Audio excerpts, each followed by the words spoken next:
কিছু ওই যে গর্ত থেকে বের হয়েছে, কারণ এই গর্ত থেকে যারা বের হয়েছে কয়েকটা খুঁজে পান কিনা দেখেন, ঠিক আছে? আমাদের পোলাপান বসে আছে গর্ত থেকে কয়েকটা, যেগুলো হচ্ছে হাসিনার সে যে বলার পর যেগুলো আইতেছে এগুলো একটু খুঁজে পান কিনা দেখেন কয়েকটা। পোলাপান পিটাইয়া লাল করে ফেলবে, ঠিক আছে? একটু খুঁজে বের করে। কিন্তু ভাই ছাত্রলীগ না পেয়ে কি বল পিটাচ্ছেন? বাংলাদেশে উনি হাসিনা, আওয়ামী লীগ, যুবলীগ, গুন্ডা লীগ যেগুলো আছে, যত লীগ আছে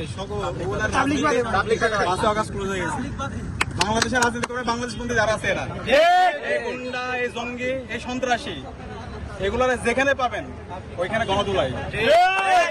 এদের এই বাংলাদেশে আর কখনো এদের রাজনীতি হবে না। বাংলাদেশের রাজনীতি ক্লোজ হয়ে গেছে। সুতরাং হাসিনার এই প্রপাগান্ডায়